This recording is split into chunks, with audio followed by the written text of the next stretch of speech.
YouTube, what it do? Dundee back with another reaction / breakdown.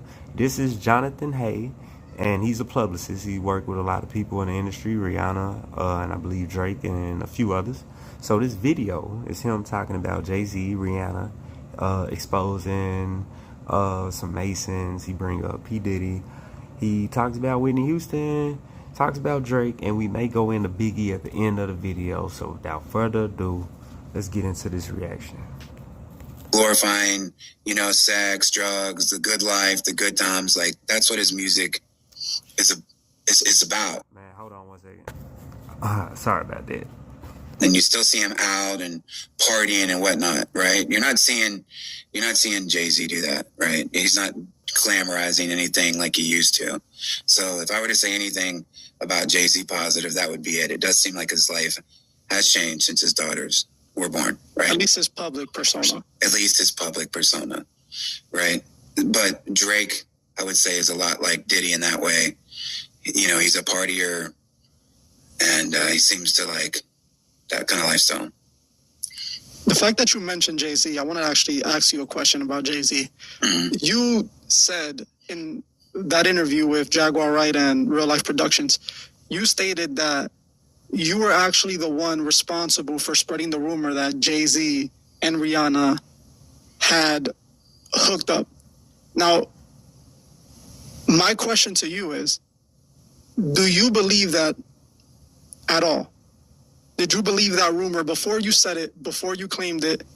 Do you believe that there's any truth? Not saying that you're accusing Jay-Z. Let's make this clear. We're not trying to get anybody in trouble here. But do you believe that there's a possibility that that could have been true? And the reason why I'll say this to you before you answer, Jay-Z signed Rihanna at 3 o'clock in the morning when she was 16 years old. I believe.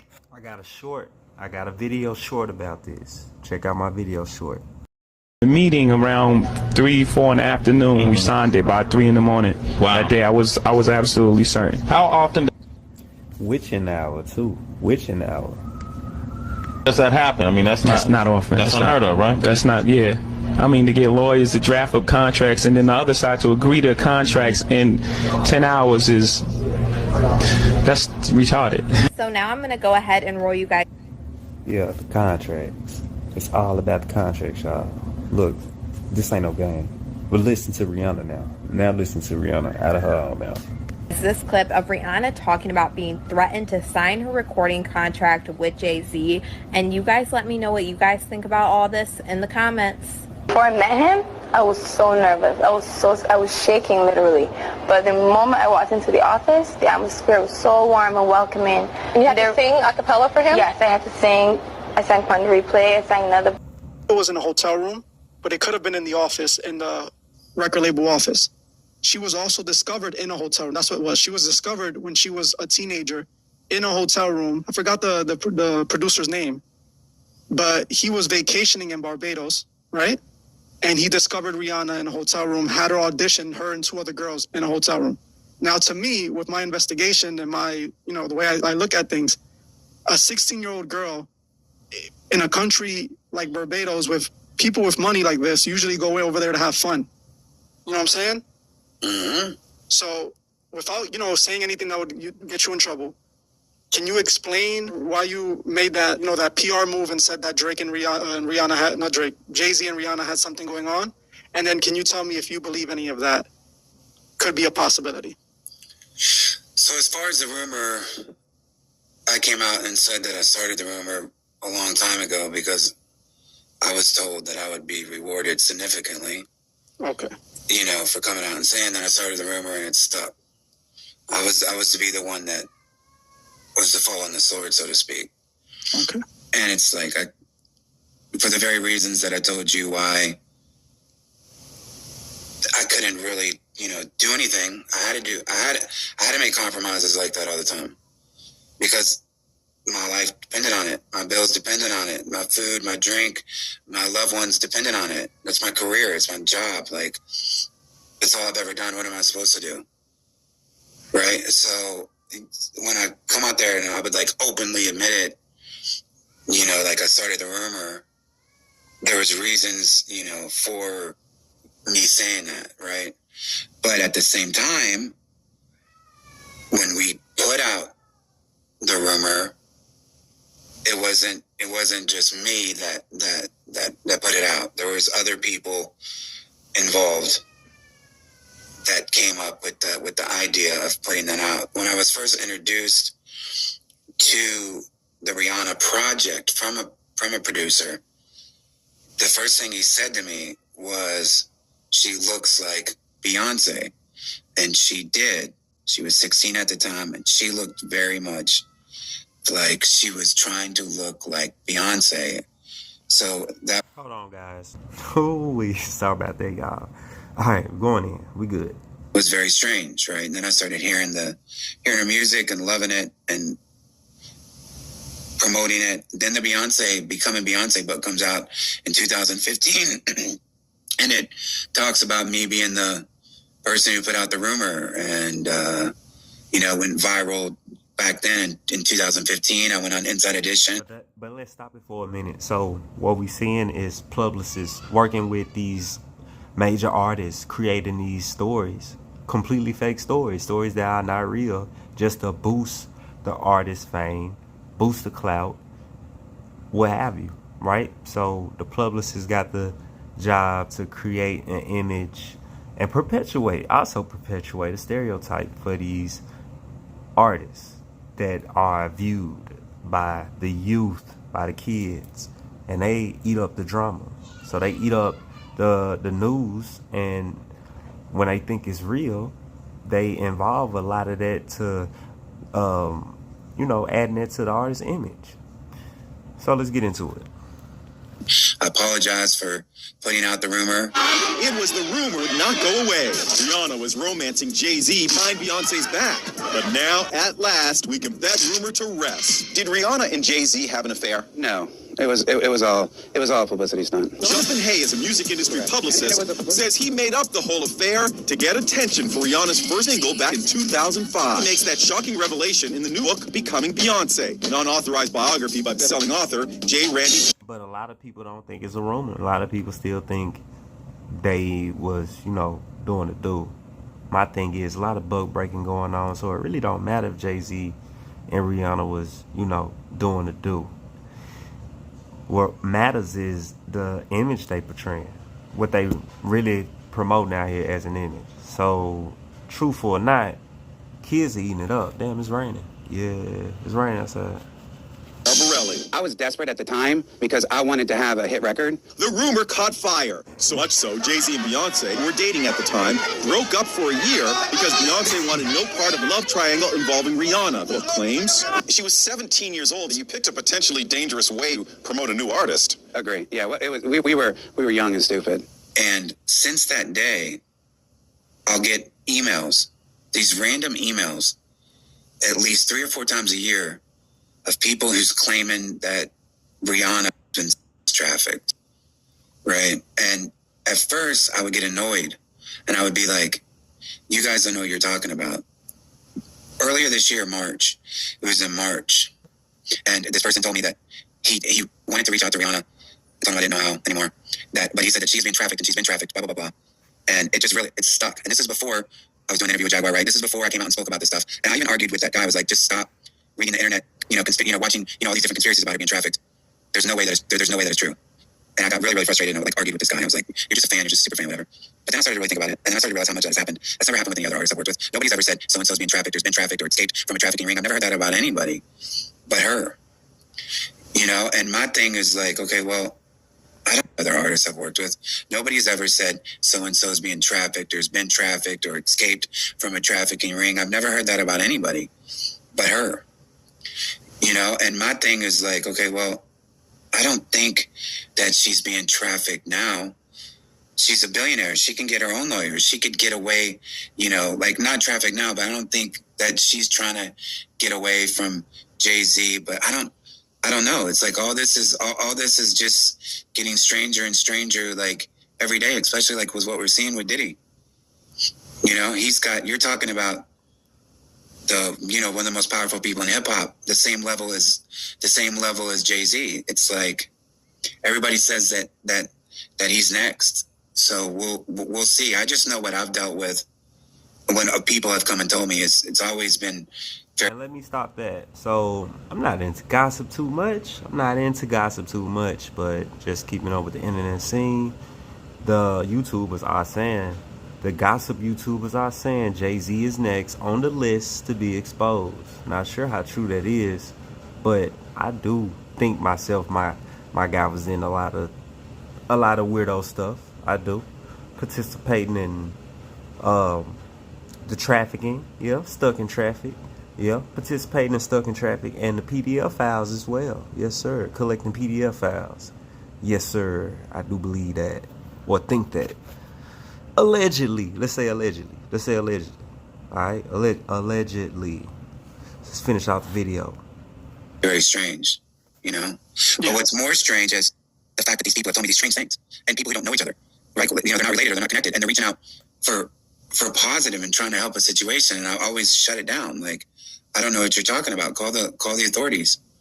Yeah, I mean, at this point, she's not being trafficked, obviously, because she's a grown woman and she's willingly in the industry and she's, you know, making money. Correct. When she was 16 years old and she was discovered in Barbados.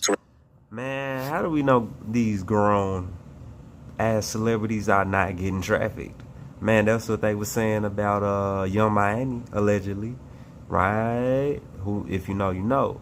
So you can be grown and still be getting trafficked. Yeah, yes sir. And a top celebrity. Yes sir, that's the buck breaking thing I was talking about. Rituals, humiliation rituals. Yeah.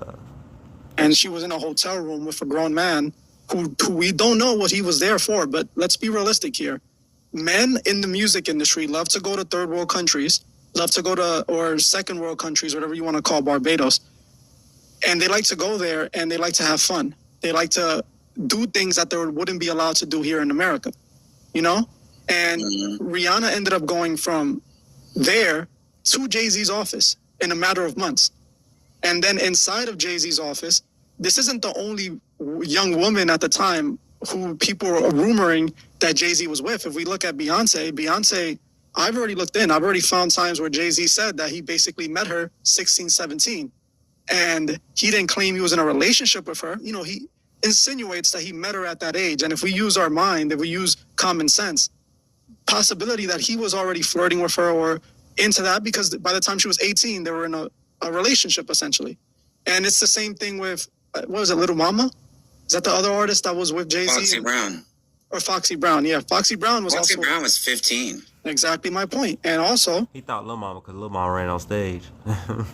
It's rumored, it's alleged that she had something going on with Jay-Z as well before she, you know, was an adult. Aaliyah, another person who was very relatively young, is also rumored that Jay-Z had something going on with her.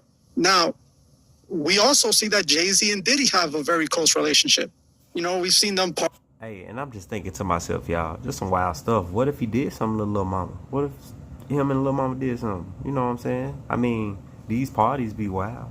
Maybe she felt like she was able to run on stage for a reason. Maybe they did something behind closed doors. Who knows? Allegedly, right? Be together often. And let's be honest here. Those parties are the pre-party for the freak-off party. Those parties that we see where all the celebrities, those are the parties that end up as the freak-off parties. It might not be documented here because, you know, that's too much money to lose.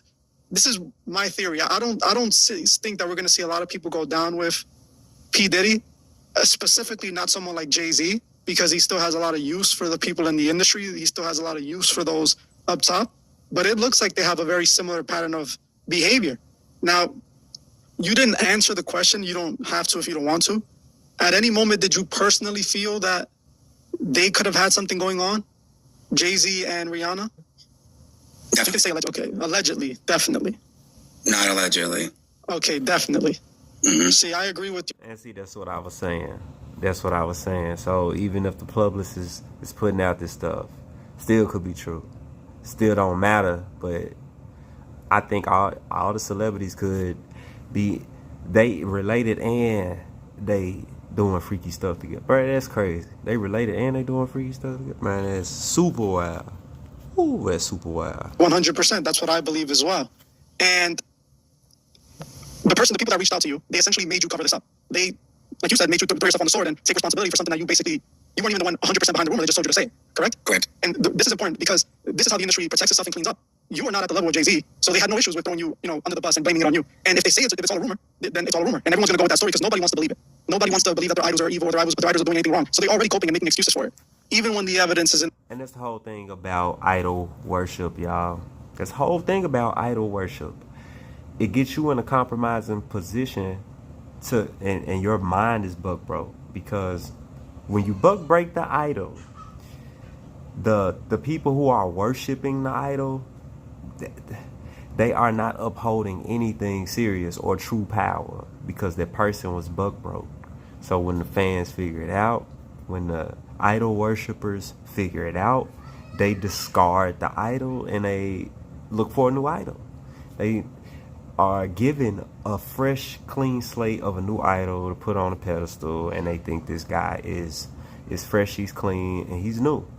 And he is just as degenerate as the last one. So yeah, idol worship, buck breaking, like I said, was done to keep the idol worshipers in check. Because you gotta have dirt on the idol. The idol can't be correct. He can't be perfect. The idol gotta be broken. That's my whole thing about the buck breaking. My opinion, allegedly. Your face. And it's a lot of people saying that Jay-Z, like you said, is next. Do you believe Jay-Z is next, though? I do. But how, in what sense? Do you think that they will allow a person like Jay-Z to be taken from his position? Because it looks like they're clearing Diddy's spot to give it to him. That's a good point. But I think what you should look at and maybe flash the lyrics on the screen to that is the song that he did with Foxy Brown on his debut album, and which was in 1996. She was a minor, and listen to the content that a grown man is having with a minor, and just read the lyrics. It's "Ain't No Player" is the clean version. Wow, I keep it fresher than the next bitch. No need for you to ever sweat the next bitch. With speed, I make the best bitch see the exit. Indeed, you gotta know you're truly respected by me. You get the keys to the Lexus with no driver. Okay, she a minor. You got your own 96 something to ride. And keep your ass tight up in Versace. That's why you buying this young girl clothes. You gotta watch your friends. You gotta watch me. They conniving. He said, damn, what the fuck is that? Something, the first chance to crack the bank. They try me. All they get is 50 cent francs and papayas from the village to the telly. Time to kill it. Man, I can't rap a Jay-Z verse. I'm sorry, I fucked that up. This girl said, well, he said that. And she said, you know my pussy is all that. That's why I get baguettes, 5 carrots, and all that from Dolce. From H, I'm riding bells. So, who the player? I still keep you in the illest gators. Wait a minute, Jay-Z said that too? No, Foxy said that, because you know my pussy is all that. All right, bet. Yeah, and she a minor, y'all. Man, that is wild. I had to pause that. And the explicit version is "Ain't No N-word," and this is an adult doing a song with a minor. I think she was 14, 15, 16 at the oldest, with that kind of lyrical content. It's absolutely crazy. You know, it's like who... That's the industry, y'all. That is the industry. It is full of it. All of it. I mean, I remember, if I'm not mistaken, DJ Paul wrote for Gangsta Boo, and Gangsta Boo was damn near minor, if not close to it. She probably was close, like damn near 18 though. But the thing is, these artists are molded, groomed. Most of them are groomed. And if you ain't groomed in the industry, you groomed when you a child before you get in the industry. Is like per se being brainwashed. You willingly sell your soul to take on a character before you even meet these people, before you even know who in control, before you even take on your first check. You embody an image, you embody a persona to take on. I'm gonna make this video just about 20 minutes. This ain't gonna be a 30-minute video. I'm trying to keep an eye on the clock here. Well, damn near 20. So we gonna let him speak, and then I'm gonna wrap it up. Ever, usually when there's kids around, like as we're grown men, we're gonna quit talking like that, right? Of course. Like the fact that he released his album that's still on his debut album with her as a teenager is crazy. Yeah, and his relationship. All right, so yeah, we gonna end it here. Probably make a part 2. But yeah, man, industry totally sick. They deal with kids a lot of the time. The kids are groomed. That's the whole Disney thing. Might make a video about that going to Disney. Hannah Montana, yes sir, Miley Cyrus. But y'all know, turning these good characters into a villain usually is what they do. But when it's done too early on, the character is usually washed up. So it's like you got to keep them as good and precious as long as you can, then turn them into the villain. It's damn near what Drake did, right? Boy stayed goody two shoes almost as long as he could before he started slowly turning into a villain, making his image a little bit more rugged and all this, that, and the other, man. They play the 50 all the time, man. They keep going back and forth. It's duality. It's duality. I break it down with sorcery, go on my chapters. That's my time, y'all. Dundee, I'm out. I'll be back for another one.